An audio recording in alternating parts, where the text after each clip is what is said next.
Assalamualaikum warahmatullahi wabarakatuh. Salli ala Muhammad wa ali Muhammad ala imma wal mahdin wassalamu taslima. Nah, di antara kita mungkin ada yang pernah terlintas dalam benaknya satu pertanyaan yang cukup radikal ya. Kenapa alam semesta ini tampak begitu teratur, sekaligus juga sangat rapuh? Di satu sisi kita menemukan hukum-hukum matematik, fisik, mungkin juga metafisik ya, yang mampu memprediksi gerakan bintang-bintang misalnya, hingga perilaku partikel-partikel kuantum ya, atau subatomik gitu. Tapi di sisi lain, kita juga menyaksikan parade ketidaksempurnaan di mana-mana, misalnya adanya kematian, adanya kehancuran, ketidakseimbangan, dan juga adanya perubahan-perubahan yang tidak pernah berhenti dan berlangsung secara terus-menerus. Seolah-olah realitas yang kita huni berada di antara dua kutub, yaitu antara keteraturan yang hampir mutlak dan ketidaklengkapan yang tidak dapat kita hindari. Nah, di fisika modern kita menemukan sesuatu yang mengejutkan. Nah, ketika menelusuri lapisan-lapisan terdalam ini, apa yang tampak sebagai benda padat itu ternyata tersusun dari struktur yang sebagian besarnya itu adalah ruang kosong. Nah, semakin dalam kita menyelidiki tentang atom, semakin kabur batasan antara sesuatu dan bukan sesuatu. Itu dunia yang tampak kokoh bagi kita ini, yang kita lihat dengan indera kita, itu perlahan berubah menjadi jaringan probabilitas ya, menjadi hal yang mungkin jadinya, bukan lagi absolut. Dan juga kita melihat dia berubah menjadi medan energi, dan di mana-mana ada hubungan matematis antara satu dengan yang lainnya. Nah, fenomena ini mengantarkan kita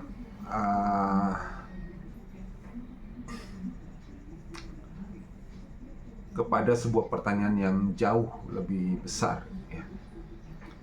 Nah, mungkinkah apa yang kita alami hanyalah salah satu tingkatan dari sebuah tatanan realitas yang lebih luas? Di dalam teori kompleksitas modern terdapat konsep yang namanya emergence, yaitu kemunculan pola baru yang tidak dapat diprediksi hanya dengan mengamati bagian-bagian penyusunnya.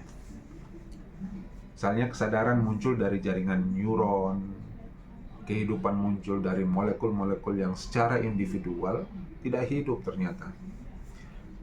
Dan keteraturan muncul dari reinteraksi yang tampak acak gitu. Nah, di situ ada keteraturan. Nah, bila prinsip tersebut diperluas ke skala yang lebih besar atau skala kosmik, muncul kemungkinan bahwa alam semesta yang kita kenal hanyalah manifestasi tingkat rendah dari suatu struktur yang berada pada tingkatan ontologis yang jauh lebih tinggi. Misalnya, apa yang kita sebut ruang, waktu, dan materi mungkin merupakan ekspresi yang hanya bersifat lokal dari pola yang jauh lebih fundamental misalnya. Nah, beberapa fisikawan teoritis mencoba menggambarkan realitas semacam itu melalui model multidimensional. Dalam berbagai pendekatan geometri modern, khususnya yang melibatkan simetri tingkat tinggi, seperti struktur E8 yang kita kenal dengan crystal dimension itu, atau kristal geometri itu, muncul gambaran mengenai sebuah keteraturan matematis yang luar biasa elegan. Nah, struktur semacam ini sering dipandang sebagai kandidat bagi cetak biru atau blueprint yang mendasari munculnya keragaman atau variasi dari fenomena fisik yang ada di realitas kita saat ini, realitas yang paling rendah. Nah, di wilayah ini bahasa matematika itu mulai bersentuhan dengan bahasa metafisika. Di sini kita menemukan adanya benang merah. Nah, tradisi-tradisi kebijaksanaan kuno itu sudah lama berbicara tentang tingkatan-tingkatan keberadaan yang saling bertumbuk itu. Dalam perspektif tertentu, misalnya alam fisik bukanlah titik puncak penciptaan. Mereka menggambarkannya melainkan sebagai lapisan paling luar dari suatu hierarki kosmik yang jauh lebih luas. Nah, di Quran sendiri berkali-kali disebutkan adanya 7 langit yang tersusun sedemikian rupa bertingkat. Itu merupakan hal yang bagi sebagian mufasir, ayat-ayat tersebut menjelaskan struktur kosmos yang sifatnya fisik, tapi bagi sebagian mufasir batiniah, 7 ayat melambangkan 7 tingkatan eksistensi, 7 horizon kesadaran, atau 7 domain realitas yang saling berhubungan antara satu dengan yang lainnya. Salah satu gagasan yang menarik sebenarnya muncul dalam tradisi esoterik yang dikaitkan dengan Imam Ja'far Shadiq alaihissalam. Dalam sejumlah riwayat dan karya-karya batiniah yang berkembang di lingkungan tertentu disebutkan bahwa penciptaan itu tidak berlangsung hanya pada satu tingkat dunia ini, melainkan pada sejumlah tingkatan yang saling berkorespondensi antara satu dengan yang lainnya. Nah, pendekatan ini kemudian digunakan untuk membaca kisah Nabi Musa dan Fir'aun secara tidak biasa. Ini adalah kisah tentang Nabi Musa berdialog dengan Fir'aun di dalam Quran. Secara lahiriah, Al-Quran mengulang dialog antara Musa dan Fir'aun di berbagai surat. Namun pengulangan itu tidak selalu identik. Ada rincian yang berubah, urutan yang berbeda, penekanan yang tidak sama, dan konteks yang bergeser.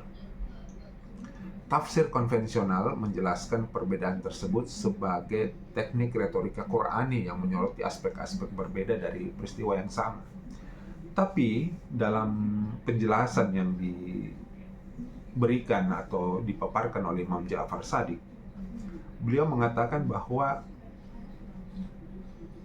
bukan seperti itu maksudnya. Bahwa dalam sebagian tradisi batiniah terdapat penafsiran yang jauh lebih radikal seperti yang dikemukakan oleh beliau. Nah, menurut pandangan beliau, perbedaan-perbedaan itu bukan sekedar variasi penyajian naratif dari Al-Quran, tapi masing-masing dialog itu dipahami sebagai jendela menuju tingkat realitas yang berbeda-beda. Musa dan Fir'aun itu hadir sebagai archetype kosmik yang muncul berulang kali dalam berbagai siklus penciptaan. Konflik antara perbedaan dan antara pembebasan dan tirani, antara wahyu dan kekuasaan, itu bukan merupakan peristiwa tunggal dalam sejarah yang sudah berlangsung atau yang sedang berlangsung, melainkan pola yang berulang pada berbagai tingkatan keberadaan, pada berbagai lapisan dan berbagai tingkatan keberadaan.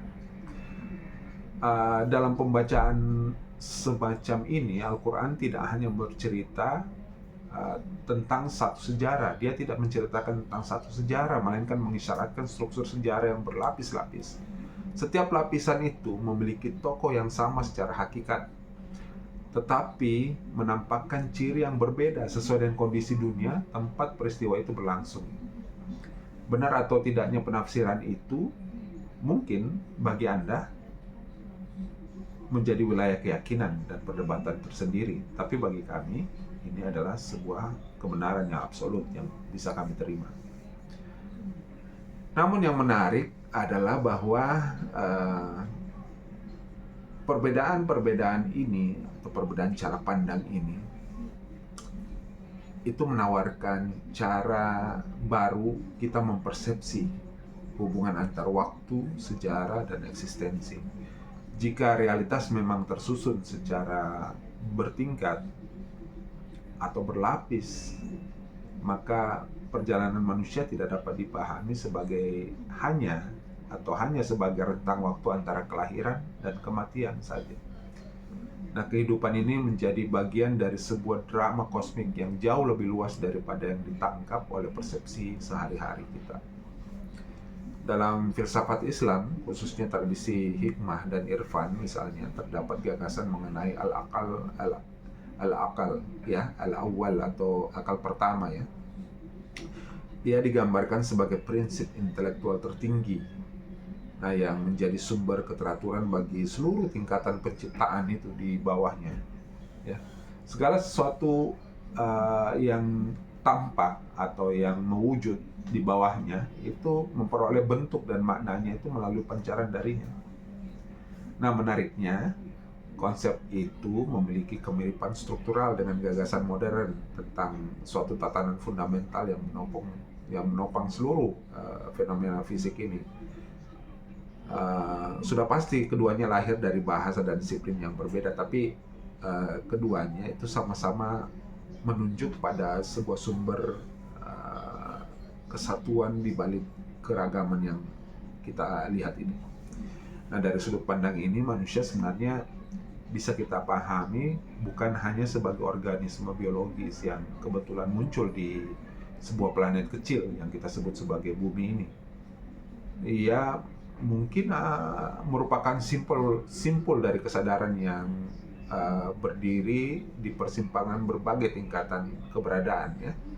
Di dalam dirinya itu terkandung unsur-unsur tanah, unsur kehidupan, unsur akal, dan juga kerinduan kepada asal yang melampaui indera fisiknya atau dunia indrawinya. Nah, kalau kita merenung lebih dalam, barangkali ya itulah sejarah manusia selalu dipenuhi dengan pencarian. Nah, ketika peradaban berganti, bahasa berubah, agama dan filsafat berkembang, tapi teknologi juga termasuk ya di dalamnya. Tetapi pertanyaan yang sama akan terus muncul kembali. Dari mana asal manusia itu? Dari mana segala sesuatu ini berasal? Dan kemana semuanya akan bermuara? Nah, mungkin jawaban yang paling menarik bukanlah bahwa alam semesta adalah ilusi, dan bukan pula bahwa alam semesta adalah satu-satunya kenyataan atau realitas primer. Mungkin yang lebih mendekati kebenaran jika kita berani menyimpulkan bahwa dunia yang kita huni merupakan sebuah lapisan dalam bangunan eksistensi yang jauh lebih luas. Tempat keterbatasan dan kesempurnaan itu berjumpa di situ. Dan di antara keduanya, manusia berdiri sebagai saksinya. Terima kasih. Assalamualaikum warahmatullahi wabarakatuh.